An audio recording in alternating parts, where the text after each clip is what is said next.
Boa tarde, pessoas. Tudo bem, gente? Beleza? Bom, vamos dar prosseguimento aí ao nosso curso. Vamos começar um assunto muito, mas muito importante da química, que é a tabela periódica, beleza? Muita gente já sofreu muito com tabela periódica na época do colégio. Muita gente teve que passar por experiências bem dolorosas, como por exemplo, decorar tabela periódica. Pois é, tem professor que pede esse tipo de coisa, né? Mas isso é uma grande bobagem, né? A tabela periódica, a química ela acaba ganhando esse estigma de matéria de decoreba por causa desse tipo de coisa. Mas a tabela periódica não é algo feito para você decorar, tudo bem? A tabela periódica, como o próprio nome diz, ela é uma tabela, certo? E uma tabela é feita para você olhar, para você consultar. Logo, não faz sentido você ter que decorar algo assim. E é uma coisa muito louca, né? São 118 elementos, você vai ter que decorar todos, saber onde está cada um, isso é absurdo. Os professores de química mesmo não têm isso decorado, pelo simples motivo de que não precisa, é desnecessário. Algumas coisas precisa lembrar? Sim. Alguns elementos são muito famosos, são muito importantes. Saber onde eles estão ajuda demais. Mas não é cobrado que você decore a tabela periódica, isso é besteira. Tudo bem, gente? Então, relaxa, não esquenta a cabeça. Essa aula, ela é muito simples, muito tranquila. Vamos iniciar com a tabela periódica. Olha só, essa aqui é uma tabela periódica extremamente atual. Repara que ela está com essa sétima linha completa. Esses últimos elementos que estão aqui, ó, moscóvio, livernóvio, tenessino, oganessônio. Enfim, esses últimos elementos foram descobertos há poucos anos e foram adicionados na tabela periódica, se não me engano, em 2016, né? Então, essa é a versão da tabela periódica pronta com todos os elementos que nós conhecemos hoje em dia, certo? Então, nós temos aqui 118 elementos diferentes que a gente vai conversar. Nós temos aqui várias cores, né? Uma quantidade de cores muito grandes. Essas cores estão aqui para indicar para a gente os tipos de átomos que nós temos, os tipos de elementos diferentes que nós temos, né? Mas essa quantidade de cor é uma quantidade muito excessiva. A gente não vai trabalhar com tantos tipos assim. Eu gosto mais desta versão de tabela periódica aqui, que apresenta somente 3 cores. E é com essa ideia que a gente vai trabalhar, tudo bem? Essas 3 cores, 3 tipos de elementos, é tudo que a gente precisa para a gente poder desenvolver aí o nosso curso, tudo bem? Então nós temos aí vários tipos. Essa versão aqui da tabela periódica está mostrando alguns nomes aí para a gente apresentar para vocês, tudo bem? Então, na tabela periódica, nós temos essas colunas mais altas, né? Essas 2 do lado esquerdo e essas 6 do lado direito. São essas maiores. Esses elementos que estão nessas colunas mais altas, nós damos o nome de elementos representativos. Tudo bem? Esses que estão nessas famílias, nessas colunas mais baixas, nós chamamos de elementos de transição. Esses aqui nós chamamos elementos de transição externa e esses que estão para fora são chamados de elementos de transição interna. Então toma cuidado aí, né? Muita gente confunde. Esses que estão aqui colocados para fora são sim chamados de interno. E por que isso? Porque na verdade esses elementos aqui, eles estão lá dentro da tabela periódica. Só que a gente mostra eles para fora. E por que isso? Porque se eles estivessem colocados lá dentro, a tabela periódica ficaria muito grande, muito extensa e ficaria pouco funcional. Aqui está uma versão da tabela periódica completa. Olha só como é que ela fica. Isso se esses elementos ficassem no lugar deles, ela ficaria dessa forma. Olha só, muito grande, muito extensa, não precisa. Então, o que a gente faz? A gente pega esses elementos que estão aqui. Tá vendo? Esses elementos que estão aqui. E aí a gente pega eles e coloca para fora. E aí a tabela fica numa versão mais encolhida, né? Fica mais agradável, mais fácil de trabalhar. Mas é isso. Esses elementos aqui a gente trabalha bem menos. De todos esses aqui, os mais importantes no sentido de uso são os representativos. Tudo bem? São esses que estão do lado esquerdo e do lado direito os que a gente mais vai trabalhar no nosso curso. Esses elementos de transição são apenas alguns que a gente vai trabalhar, muito poucos, mas esses aqui são elementos mais difíceis de a gente encontrar no curso, tudo bem? Então é isso aí, gente. Vamos começar aí, então, a trabalhar com a tabela. Então, primeiramente, as cores, né? Eu disse que eu gosto de trabalhar com essa ideia de cor verde, amarela e azul. Ou seja, 3 tipos de elementos. Quais são eles? Bom, esses que estão de azul, aqui, a última coluna da tabela periódica, são os famosos gases nobres. Tudo bem? Nobres. Os que estão de coloração verde, eles representam aproximadamente 80% da tabela periódica, a grande maioria, são os chamados metais. E aqueles de amarelo são os ametais. Repara que eu pintei de amarelo aqui o hidrogênio. Esse primeiro elemento que fica aqui em cima. O hidrogênio ele é um elemento meio, digamos, ambíguo, né? Às vezes ele aparece em algumas tabelas periódicas, ele aparece de verde, sendo representado como um metal.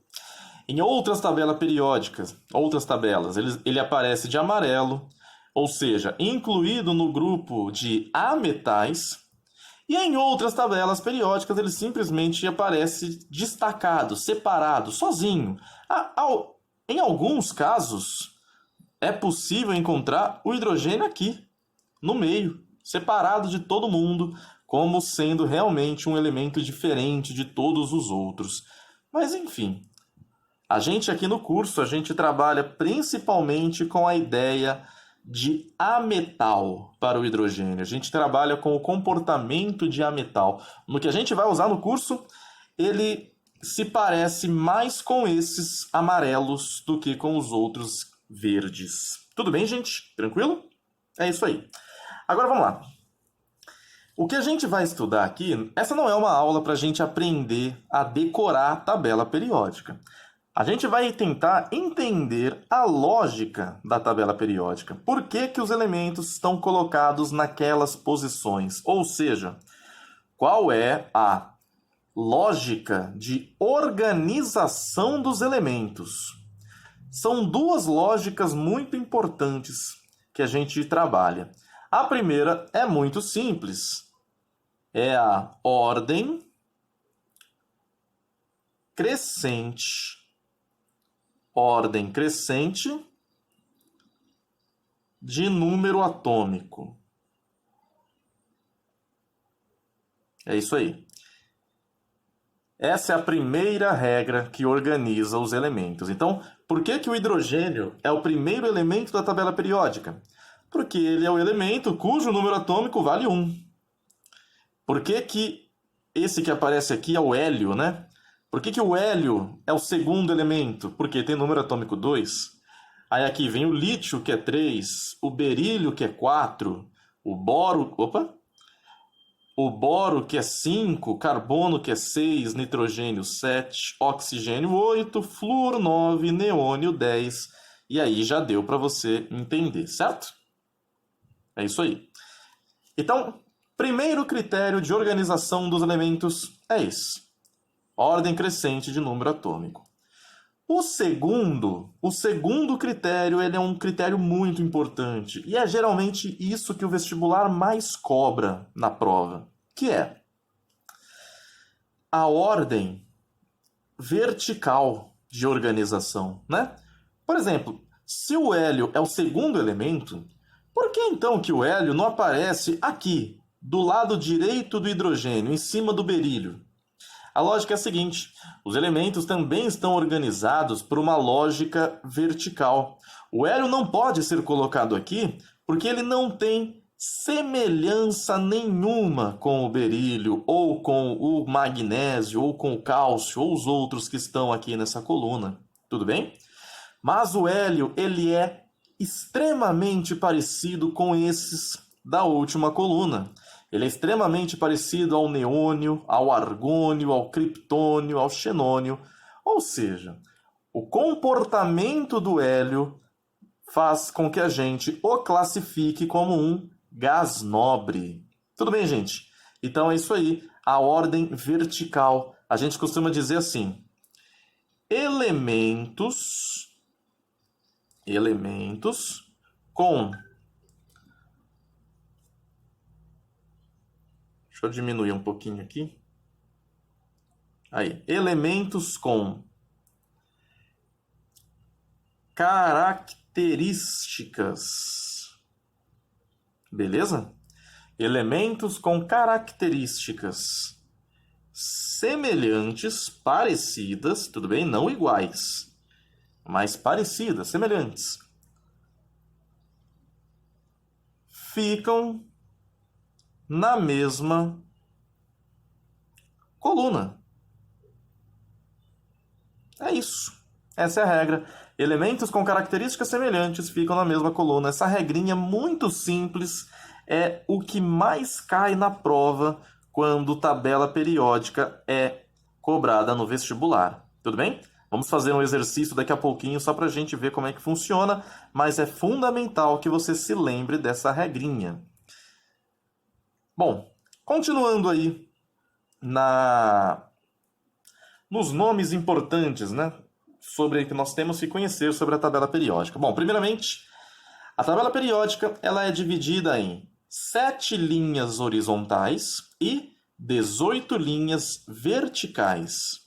Então, tá aqui, linha número 1, número 2, 3, 4, 5, 6 e 7. Tudo bem? Bom, essas linhas verticais aí que nós temos, nós as chamamos de períodos. Beleza? Portanto, o hidrogênio e o hélio formam o primeiro período da tabela periódica. O lítio, berílio, boro, carbono, nitrogênio, oxigênio, flúor, neônio formam o segundo período. E aí por aí vai. Tudo bem? Agora as linhas verticais. São 18 linhas verticais. E nós podemos chamá-las de 3 formas diferentes. Nós podemos chamá-las de colunas, como eu já vinha chamando. Nós também podemos chamá-las de grupos. E nós também podemos chamá-las de famílias. Esse terceiro nome, família, ele já é uma referência direta a essa segunda característica, né? A esse segundo critério. Elementos com características semelhantes ficam na mesma família. Pois é, os elementos que estão na mesma coluna, eles são tão parecidos que a gente diz que eles são da mesma família, certo? Então eles têm características muito semelhantes. É isso aí. Então vamos às famílias. Bom, a nomenclatura, aliás, a numeração atual que a IUPAC trabalha é a numeração mais simples possível. Ela numera em ordem crescente. Então, essa seria a família 1, família 2, família 3, família 4. Aí, dando uma abreviada aqui, né? Vai até a família 12. Nós temos 10 famílias aqui no meio. Aí, continua aqui em cima. Família 13, 14, 15, 16, 17 e 18. Tudo bem? Mas quando você pega aí tabelas periódicas mais antigas, você encontra aí uma numeração diferente. É uma numeração que utiliza a letra A e também a letra B. E aí funciona assim: os elementos das famílias mais altas, os elementos representativos, são chamados de famílias A. E aí a numeração fica assim: família 1A, 2A, aí continua aqui: 3A, 4A, 5A, 6A, 7A ou 8A. Tudo bem? Então, por exemplo, a penúltima aqui, nós podemos chamá-la de família 17 ou família 7A. Tanto faz, as duas estão corretas. Beleza? Essa numeração que eu coloquei aqui de vermelho, ela tem uma utilidade muito grande quando a gente começa a falar sobre ligações químicas. Esse número que acompanha a letra A, ele nos dá uma informação muito importante, que é o número de elétrons que o átomo tem na camada de valência. A camada de valência é a camada que o átomo usa para fazer ligação química, certo? Então, saber quantos elétrons ele tem na camada de valência nos ajuda a prever quantas ligações um átomo precisa fazer. Então, esse número, ele é um número que ajuda bastante quando a gente está falando sobre ligações. Então, tem uma utilidade legal aí. A gente vai falar sobre isso mais para frente. Bom, e como eu disse, essas famílias dos elementos representativos são as famílias B. E aí essa numeração em B, ela é uma numeração meio estranha. Começa no 3B, aí vai para o 4B e vai na sequência até no final. Aí no final volta no 1B e no 2B. A última família desse grupo aqui, a família 12, é chamada de família 2B. Opa, coloquei A, viajei. 4B, 2B. Tudo bem? Mas, sinceramente, não precisa focar muito nessas famílias centrais, não. Como eu já disse, a gente utiliza muito poucos elementos dessa família. As famílias mais altas dos representativos é onde a gente foca o nosso curso. Tudo bem, gente? Beleza? É isso aí. Ainda sobre as famílias, existem algumas delas que possuem nomes, e é legal você pelo menos conhecê-los. Então vamos lá. São apenas 5 famílias que possuem nomes importantes aí que a gente precisa conhecer. A família 1, também chamada de família 1A, família 2 ou 2A, aí vai lá na outra ponta, família 16, 17, 18 ou 6A, 7A, 8A. Então vamos lá. A família 1 ou família 1A é a famosa família dos metais alcalinos. É de longe uma das famílias mais importantes que tem na tabela periódica. Nós temos ali 4 elementos que caem muito no vestibular. São eles: o hidrogênio, o lítio, o sódio e o potássio. Tudo bem? Essa família 1A é uma família muito importante. Então, 4 elementos que caem na sua prova estão nessa família. Então, é uma família aí que vale a pena você prestar muita atenção. A família 2 ou família 2A, nós chamamos de metais alcalinos terrosos. É isso aí.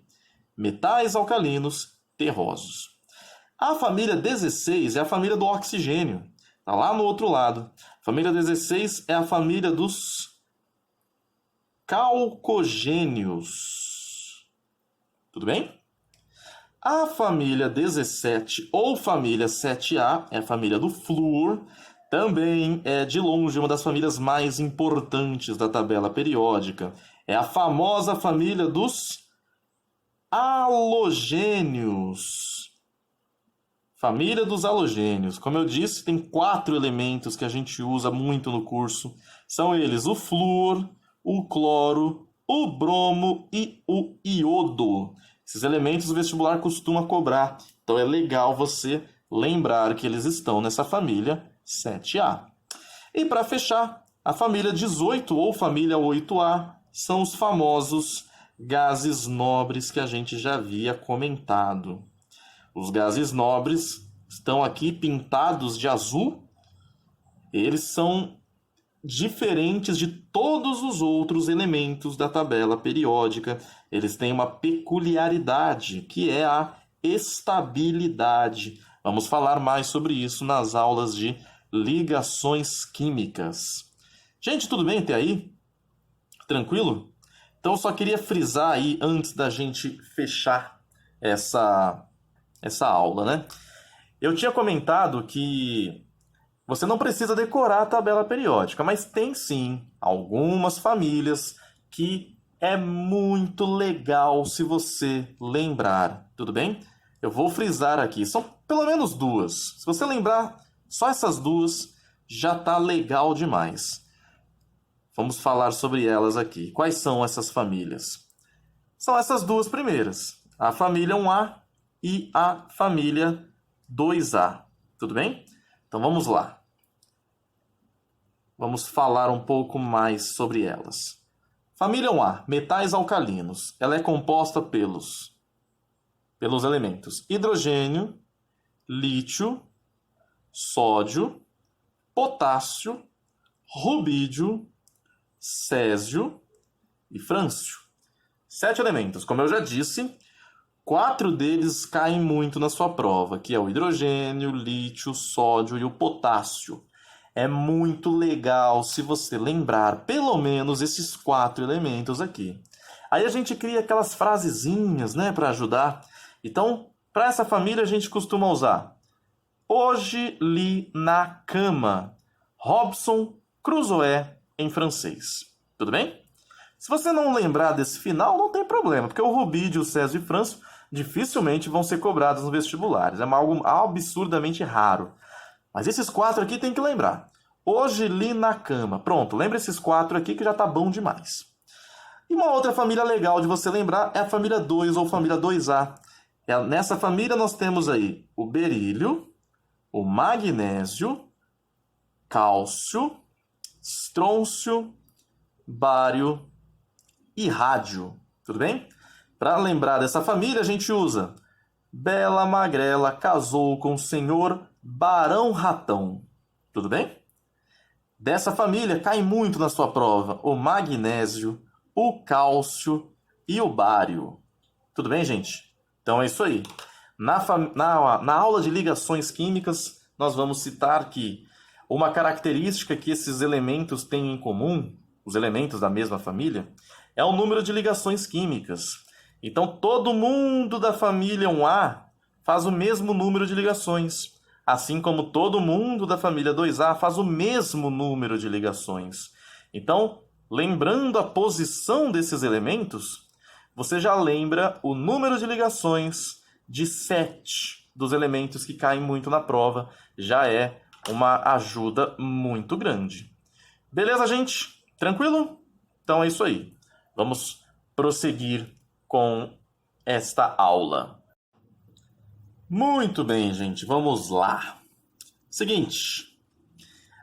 Prosseguindo aí com a nossa teoria sobre tabela periódica, agora a gente começa a introduzir nessa aula a ideia das distribuições eletrônicas. Lembra disso? A gente conversou sobre isso lá na aula 3. Lembra do diagrama de Linus Pauling? 1s2, 2s2, pois é, aquela coisa toda.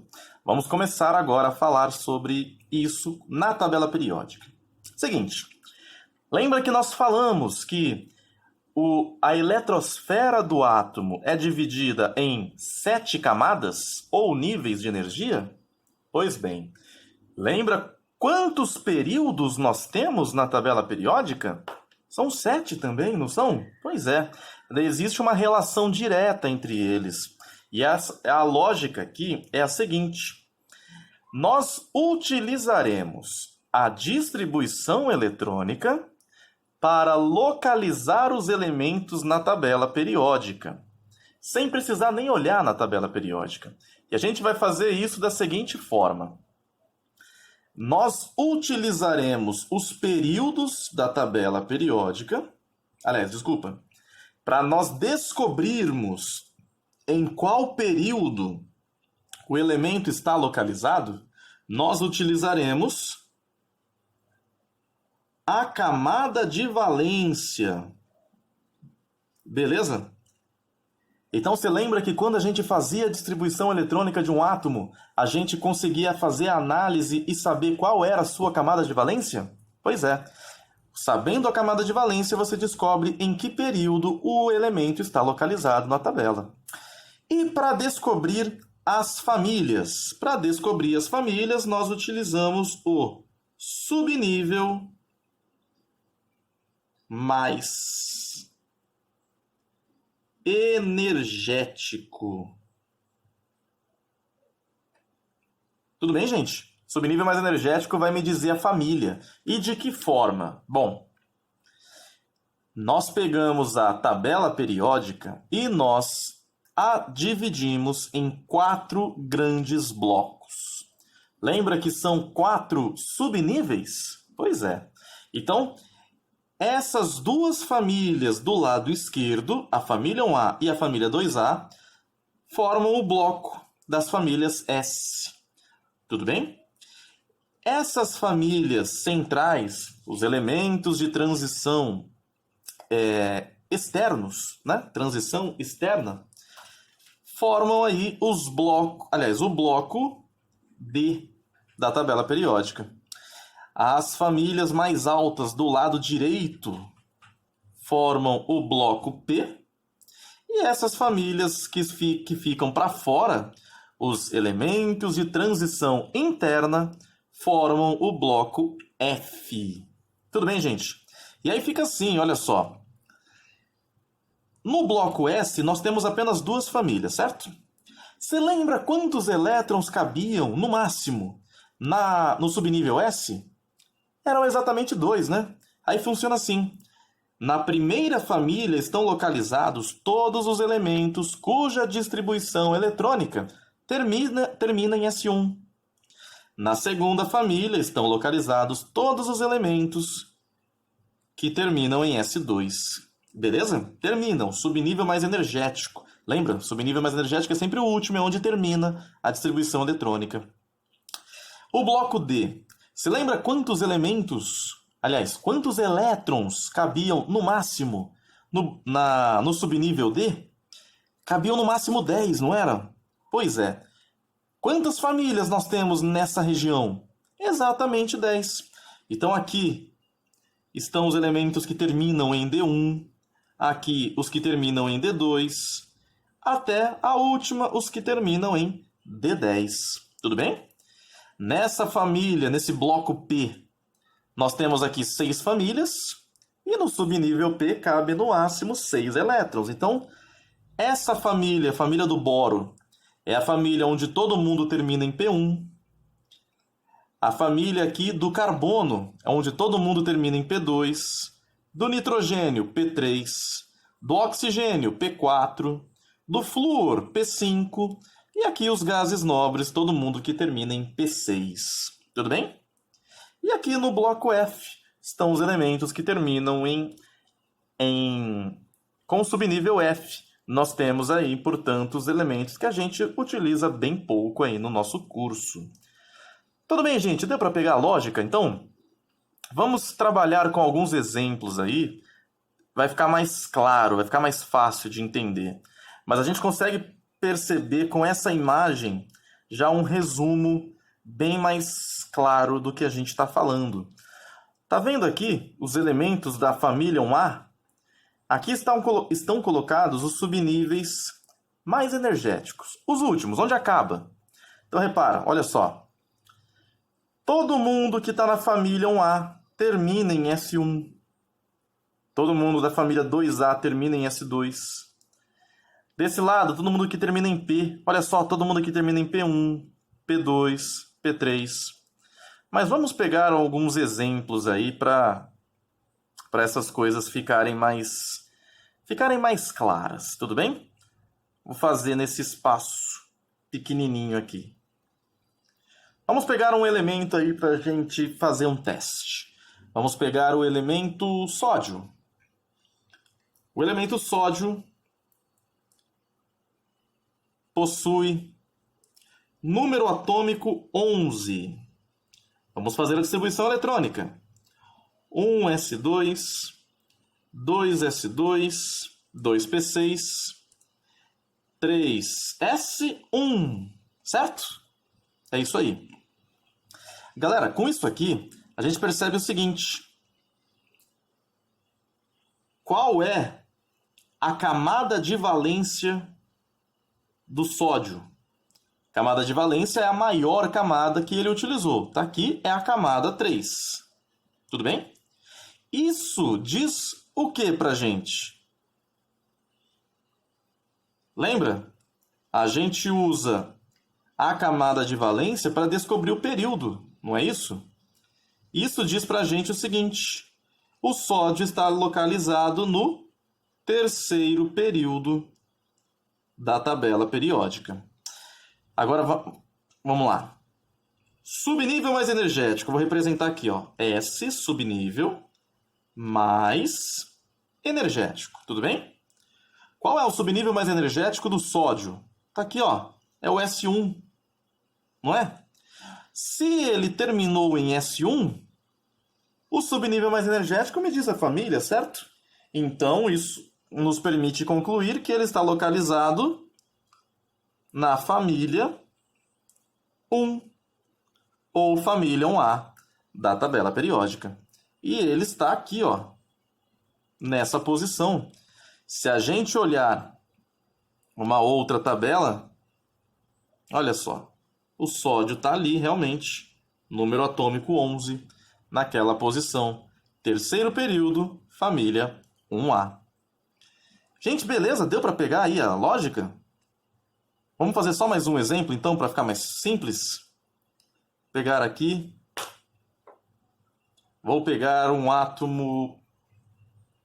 Deixa eu só pensar. Vou pegar o átomo de enxofre.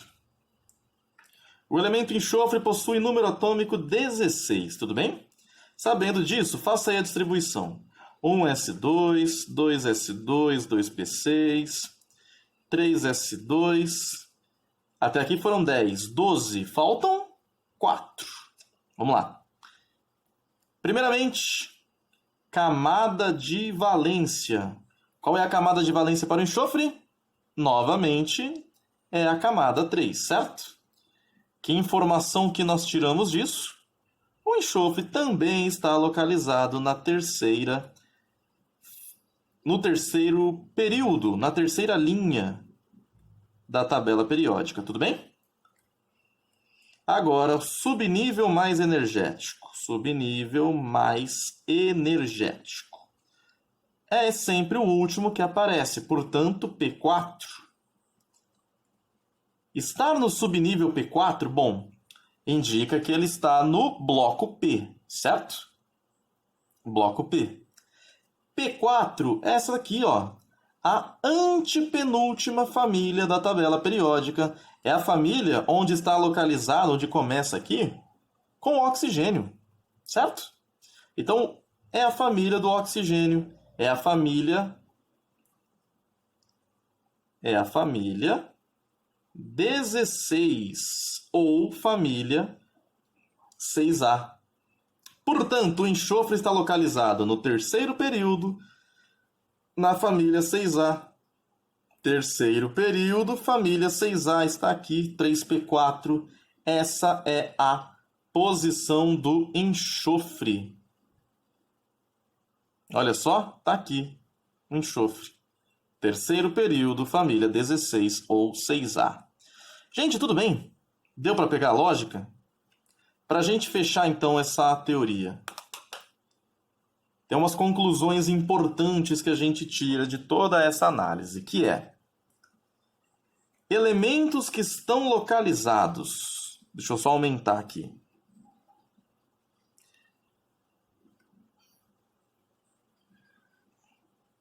Aí. Elementos que estão localizados no mesmo período da tabela periódica são elementos que possuem o mesmo número de camadas na sua eletrosfera. Então, eu destaquei aqui, ó, o sódio e o enxofre, certo? O sódio e o enxofre possuem o mesmo número de camadas, que são 3. Eles possuem a camada 1, possuem a camada 2 e possuem a camada 3. Todo mundo da mesma linha horizontal tem o mesmo número de camadas, tudo bem? E nós também podemos afirmar que elementos do mesmo grupo, coluna ou família possuem o quê? Qual é a relação dos elementos da mesma família?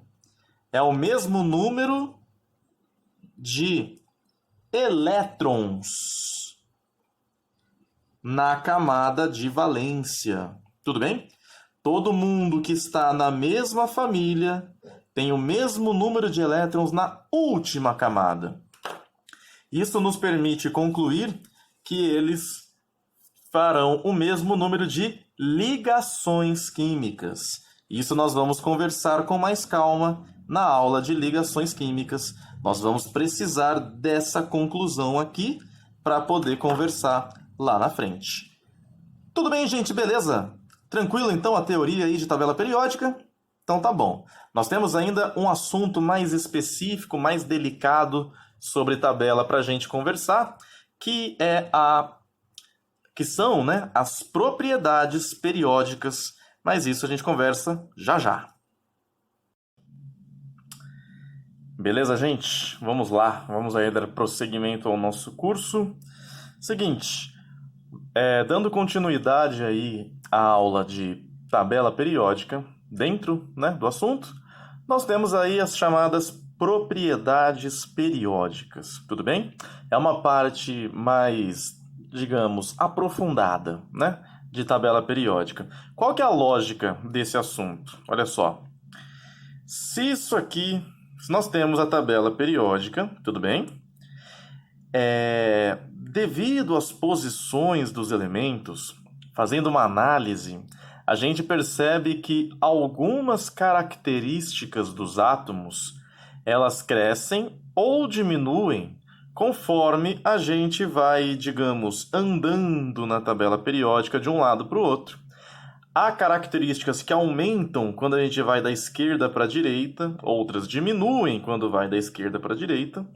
Há algumas que aumentam quando a gente vai de cima para baixo, outras diminuem quando a gente vai de cima para baixo. Enfim, é um comportamento periódico. Conforme a gente vai mudando, a característica vai mudando junto. Tudo bem? Esse periódico quer dizer períodos, né? Então, essa é a ideia, né? Então, essas propriedades às vezes são cobradas aí no vestibular. Nós fizemos ali um exercício da FUVEST 2018, que em uma das afirmações ele cobrava duas dessas propriedades, que era, no caso, raio atômico e energia de ionização. Beleza? Então, gente, vamos pegar a lógica dessas 4 propriedades aqui para a gente poder entender como é que funciona, tudo bem? Então, vamos lá. As propriedades periódicas, então, são essas 4, beleza? Raio atômico, energia de ionização, afinidade eletrônica e eletronegatividade. Existem outras também, mas elas são tão raras, mas tão raras de serem abordadas que não vale a pena a gente comentar. Essas 4 aqui são de longe as mais importantes, tudo bem? Começando pelo raio atômico. O que é o raio atômico? Então, raio atômico nada mais é do que o tamanho do átomo. Tudo bem? Um raciocínio muito simples. Nós estaremos imaginando átomo como se fosse uma circunferência, a ideia é mais ou menos essa, e o raio, o tamanho, né? Esse raio aqui é uma informação que a gente usa para poder definir o tamanho de uma circunferência, certo? O raciocínio aqui é exatamente o mesmo. Se essa circunferência representa um átomo, a distância daqui até aqui me diz o tamanho desse átomo, certo? E assim a gente faz as comparações desses átomos com outros átomos. A forma que a gente calcula esse valor do raio atômico é desse jeito. em um momento, dois átomos, um do lado do outro, nós medimos a distância de um núcleo até o outro núcleo, pegamos essa distância e dividimos por 2. Pronto, você tem aí a definição do raio atômico. Tudo bem? Galera, muito simples isso aqui. E o que nós vamos conversar aqui é o sentido de crescimento do raio atômico. Em quais direções ele aumenta, em quais direções ele diminui.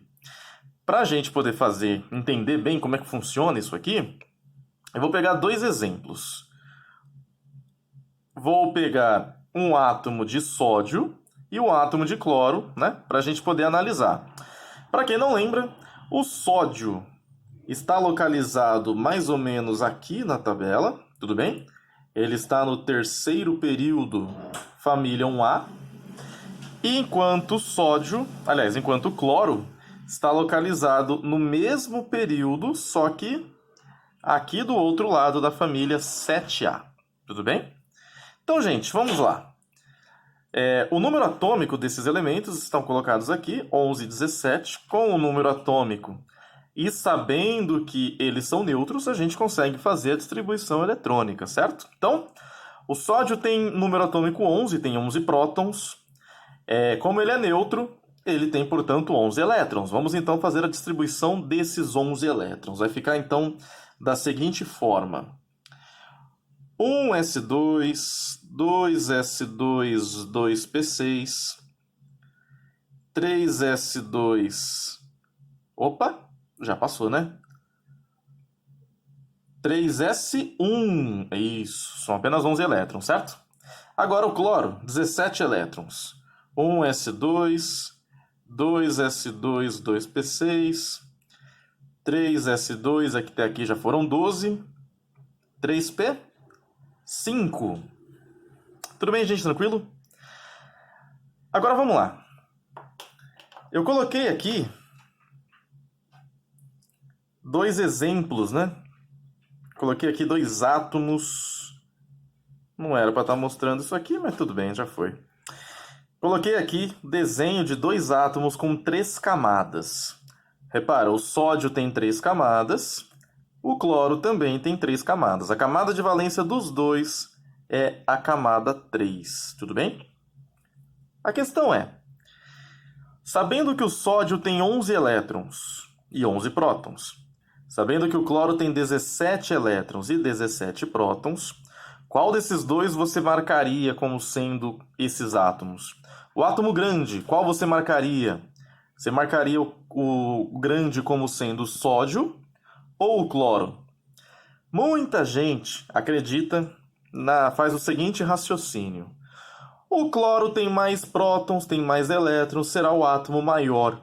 E na verdade é o contrário. O átomo maior aqui é o sódio. O átomo menor é o cloro. Tudo bem? Agora vamos entender o porquê disso. Por que o átomo que tem mais prótons e mais elétrons tem um raio atômico menor e o átomo que tem menos prótons e menos elétrons tem um raio maior? Vamos fazer o seguinte, vamos aproveitar esse desenho e vamos colocar aí os elétrons nas camadas, tudo bem? Então, camada 1 dos dois, ele só tem 2 elétrons. 1, 2. 1, 2. Camada 2 dos dois, nós temos 8 elétrons. 1, 2, 3, 4, 5, 6, 7, 8 para o sódio. 1, 2, 3, 4, 5, 6, 7, 8 para o cloro. Agora, a camada 3 é o que diferencia um do outro. Na camada 3 do sódio, existe somente um elétron. Enquanto na camada 3 do cloro, nós temos aqui 7 elétrons. 1, 2, 3, 4, 5, 6 e 7. Tudo bem, gente? Tranquilo? Beleza. Então, gente, olha só. O que faz com que o cloro tenha um tamanho, um raio menor do que o sódio? A lógica que a gente usa aqui é a seguinte: nós sabemos que dentro do núcleo do átomo nós temos ali as cargas positivas do átomo. Os prótons estão dentro do núcleo e os prótons são as partículas com carga positiva, certo? Bom, e nós sabemos que os elétrons são as partículas de carga negativa. O que faz o cloro ter um tamanho maior, portanto, aliás, o cloro ter um raio menor, é a simples fórmula de atração eletrostática, a famosa lei de Coulomb. Beleza? A lei de Coulomb diz pra gente o seguinte: a força com que essas cargas vão se atrair, né? A gente sabe que positivo atrai negativo. A força com que elas irão se atrair depende dos seguintes fatores. Nós temos aqui uma constante, certo?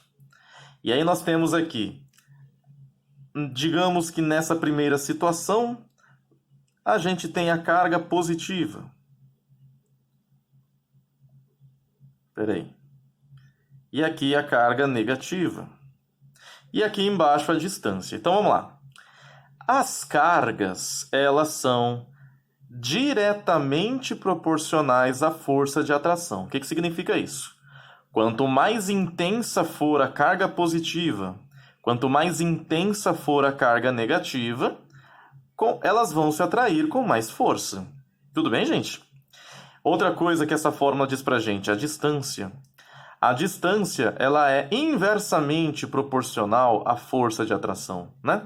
E é a distância ao quadrado. O que significa isso? A distância, ela faz muita diferença.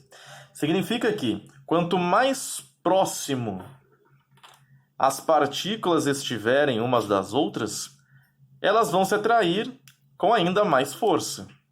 Agora, quanto mais distante elas estiverem, aí a força de atração será ainda menor. Tudo bem, gente? Beleza? Muito bem. Sabendo disso, vamos analisar agora esses átomos aqui. A camada 1 e a camada 2, elas são iguais nos dois casos. O que diferencia é a camada 3. Então, analisando somente a camada 3. Na camada 3, para o cloro, deixa eu pegar essa fórmula e colocar aqui para baixo, para a gente poder analisar.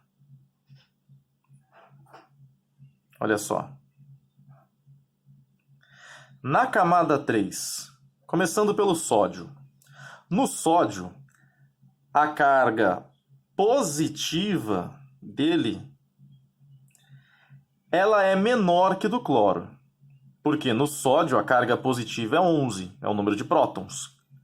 Então, para o sódio, esse valor é menor, o que faz com que a força de atração seja menor.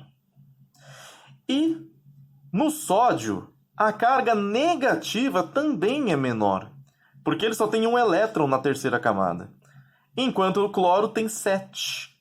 Vocês entenderam? Então, no cloro, a carga positiva é mais intensa, a carga negativa é mais intensa, isso faz com que a força de atração seja mais intensa. Então, no cloro, o átomo se torna mais encolhido, porque o núcleo puxa esses elétrons com mais força.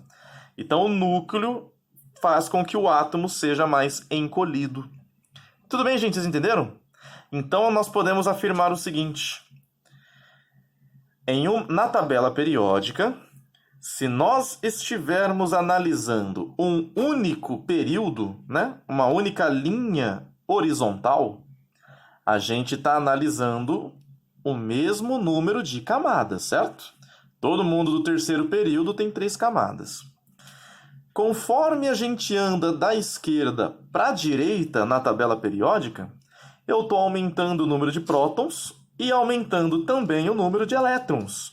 Portanto, conforme a gente vai da esquerda para a direita, o tamanho do átomo diminui. Beleza? Deu para pegar a lógica? Ou seja, então quando a gente vai da direita para a esquerda, o tamanho do átomo aumenta. Olha só. Conforme a gente vai da esquerda para a direita, da direita para a esquerda, o tamanho, o raio atômico aumenta. Tudo bem, gente? Beleza? Bom, e agora, como é que funciona no sentido vertical? No sentido vertical, a gente percebe o seguinte. Na camada 1, nós temos aqui, no período 1, nós temos apenas uma camada.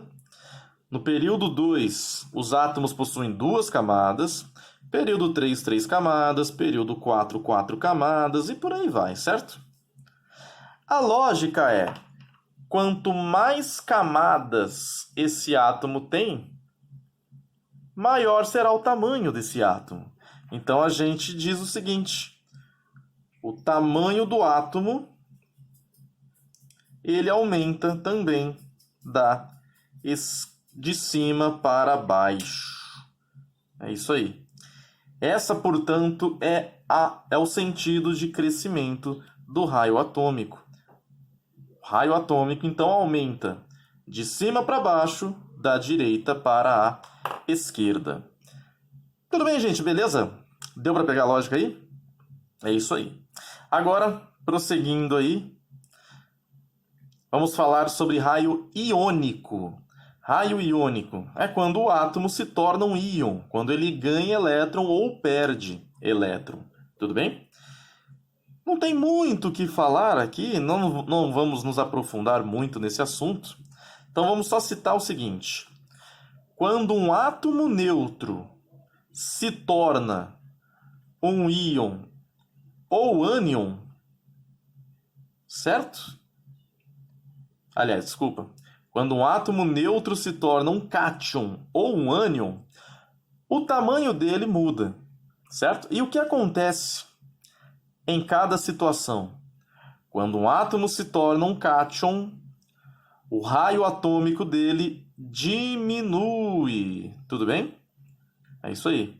O raio atômico dele diminui. Quando um átomo se torna um cátion, o mesmo número de prótons começa a atrair agora um número de elétrons menor, o que faz com que essa carga positiva se sobressaia e a força de atração aumente. Isso faz com que o átomo encolha. É isso que acontece. Quando o átomo neutro vira cátion, o raio diminui. E quando um átomo se torna um ânion, aí o raio aumenta. A explicação aqui é a seguinte. Quando, por exemplo, o Cl, o cloro, se tornar Cl-, surgirá um novo elétron aqui, certo? Acontece que esse elétron, todos os elétrons na real, eles causam um efeito de repulsão um no outro. Elétrons têm carga negativa, então cargas iguais se repelem. O que vai acontecer é, quando entrar esse novo elétron, a tendência é que esses elétrons, todos os outros, tendem a se afastar cada vez mais. E isso provoca o aumento dessa camada. Tudo bem? E aí, esses elétrons se afastam, fazem o tamanho, o raio atômico aumentar, para que assim eles possam ficar mais distantes uns dos outros. Eita, nós. Tô tomando uma surra aqui. Bom, é mais ou menos isso. Enfim. Então esses átomos, esses elétrons se distanciam e a consequência disso é o aumento do íon. Tudo bem, gente? Beleza? Então é isso aí. Quando um átomo se torna íon, o tamanho dele sofre essa alteração aí, certo? Bom, vamos prosseguindo aí. Segunda propriedade periódica Ela é chamada de energia de ionização. A energia de ionização a gente define como sendo a energia necessária para retirar um elétron desse átomo. Tudo bem? É isso aí. Então vamos lá. Voltando ao exemplo anterior. Nós temos aqui um átomo grande e um átomo pequeno, certo? Esse átomo de cloro aqui, ele era bem pequeno, bem menor. Aí. Beleza? Vou apagar esses elétrons aqui. Já não estão sendo mais úteis.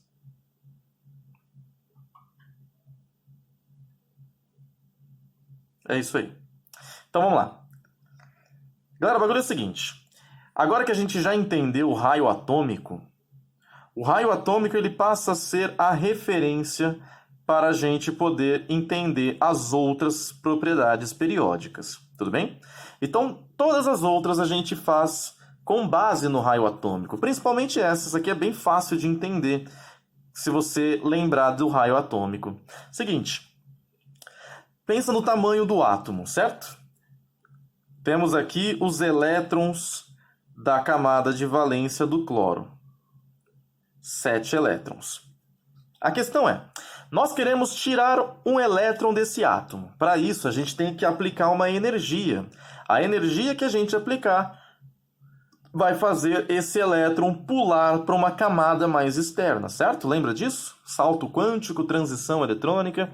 Nós vimos isso lá na aula 3. Bom, se a gente aplicar uma quantidade de energia muito alta, esse elétron pula para fora do átomo, tudo bem? E ele é expelido do átomo. Qual é a energia que a gente aplica para retirar um elétron? É a energia de ionização, também conhecida como potencial de ionização. O fato é o seguinte, a energia de ionização será maior quanto mais difícil for de tirar esse elétron, certo? O raciocínio é muito simples. Qual elétron vai ser mais difícil de arrancar? Este elétron que está na camada de valência do sódio ou esse elétron que está na camada de valência do cloro?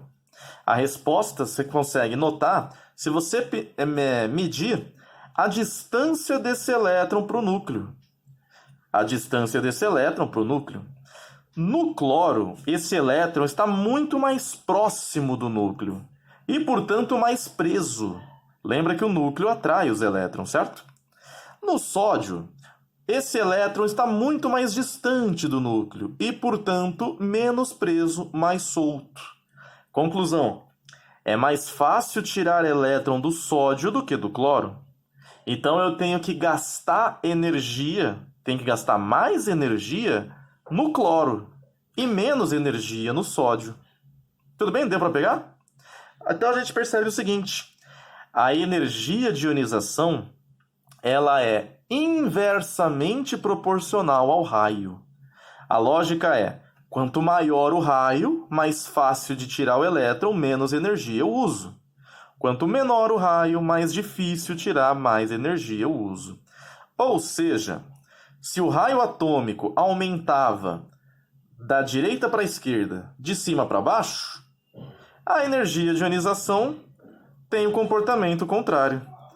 Ela aumenta da esquerda para a direita e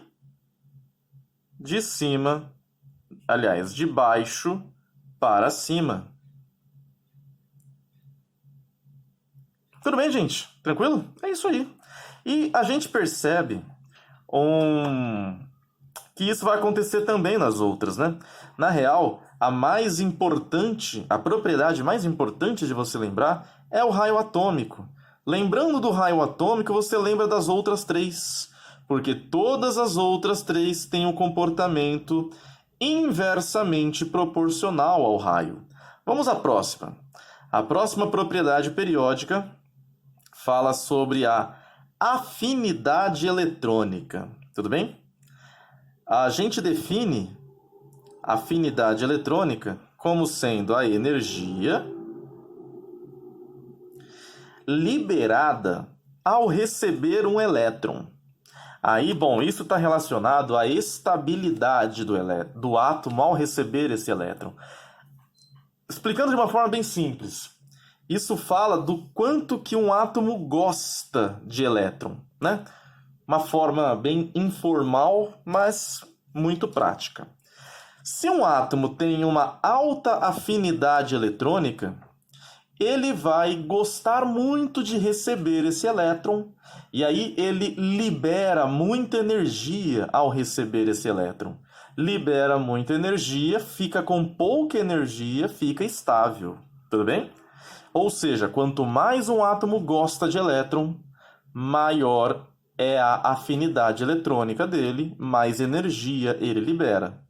E vice-versa, quanto menos um átomo gosta de elétron, menos ele vai liberar de energia para poder, quando ele receber esse elétron. Ou seja, o comportamento também é inversamente ao raio. Quais são os átomos que gostam muito de elétrons, com alta afinidade eletrônica? São os pequenos. Então, a afinidade eletrônica também aumenta da esquerda para a direita e de baixo para cima. Repara que eu excluí a família dos gases nobres. Os gases nobres são aqueles átomos que já estão estáveis. Então, se por um acaso eles receberem elétrons, eles não vão liberar energia, porque eles não querem receber esse elétron. Tudo bem, gente? Deu para pegar a lógica? Então, quando a gente fala de afinidade eletrônica, a gente não fala de gás nobre. Para fechar, vamos agora falar de eletronegatividade. Galera, eletronegatividade. A gente define essa característica, essa propriedade, como sendo a capacidade, deixa eu arrumar aqui, a capacidade do átomo de atrair elétrons para si em uma ligação química. Tudo bem? Capacidade de atrair um par de elétrons em uma ligação química. Bom, capacidade de atrair. Quais átomos possuem uma grande capacidade de atrair elétrons? São os átomos que gostam muito de elétrons, certo? São aqueles átomos com alta afinidade eletrônica. São aqueles átomos cujo tamanho é pequeno. Ou seja, a eletronegatividade também é inversamente proporcional ao raio. Beleza? É isso aí. Eletronegatividade, nós vamos falar ainda sobre esse assunto quando a gente for falar sobre ligações químicas. Mas é uma sequência, tem uma fila muito famosa, você já deve ter ouvido falar, que é essa fila aqui, ó. Flúor, oxigênio, nitrogênio, cloro, bromo, iodo, enxofre, carbono, fósforo, hidrogênio e aí reticências, metais. Esses 10 elementos são os elementos mais eletronegativos, são os elementos que mais gostam de elétrons, a gente costuma dizer assim. E repara a posição deles. O flúor está aqui, ó. Camadas, segundo período, família 7A. O oxigênio vem logo aqui, família 16. O nitrogênio vem aqui, família 15. Aí o cloro vem aqui. O bromo vem aqui, o iodo aqui, aí depois vem o enxofre, depois vem aqui o carbono, depois nós temos aqui o fósforo e o hidrogênio que está lá do outro lado da tabela periódica. Mas tirando o hidrogênio, repare que todos esses elementos da fila de eletronegatividade estão localizados aqui do lado direito e também para cima. A eletronegatividade também exclui os gases nobres, porque capacidade de atrair elétrons em uma ligação. Os gases nobres são aqueles átomos que não precisam fazer ligação química. Então, a gente também não fala deles em eletronegatividade. Gente, tudo bem? Deu para pegar a lógica aí? Então, só para a gente fechar, vamos fazer a nossa conclusão. A nossa conclusão desse assunto diz o seguinte: nós analisamos diretamente o raio do átomo, tudo bem? Átomos que possuem raio atômico pequeno, a gente costuma dizer, são aqueles átomos que gostam muito de elétrons. Então, eles terão as propriedades, aquelas propriedades de afinidade eletrônica bem acentuadas. Então, átomos pequenos são aqueles que têm alta eletronegatividade, são aqueles que têm alta afinidade eletrônica e alta energia de ionização. Agora, átomos que possuem raio atômico pequeno, raio atômico grande, são aqueles átomos que não gostam muito de elétrons, certo? Se você for analisar a tabela periódica novamente, você vai perceber que esses átomos grandes, esses átomos com raio atômico maior, são os metais. Por isso que quando chegar na aula de tabela periódica, aliás, na aula de ligações químicas, aí eu vou dizer lá para vocês, os metais são os elementos que que não gostam de elétrons. E os ametais são aqueles que gostam de elétrons. Tudo isso é consequência dessa análise do raio atômico que a gente acabou de fazer. Tudo bem? Sendo assim, para fechar, nós temos essa ordem de crescimento. O raio atômico aumenta da direita para a esquerda e de cima para baixo, enquanto todas as outras três, afinidade eletrônica, energia de ionização e eletronegatividade, aumentam no sentido contrário. Aumentam da esquerda para a direita e de baixo para cima. Tudo bem, gente? Beleza? Deu para pegar a lógica aí? É isso aí, não tem muito segredo. Os vestibulares costumam cobrar isso fazendo comparações entre elementos. Eles vão pegar, por exemplo, um átomo dessa posição e um outro dessa posição e vai perguntar qual deles tem mais eletronegatividade, qual deles tem maior raio, aquela coisa. Basta lembrar disso aqui, pronto, acabou. Você resolve facilmente o exercício. Certo, gente? Beleza? Então é isso aí. Beijo pra vocês. Qualquer dúvida, manda aí pra gente. Vamos aí agora fazer os exercícios. Falou, beijo, tchau, tchau.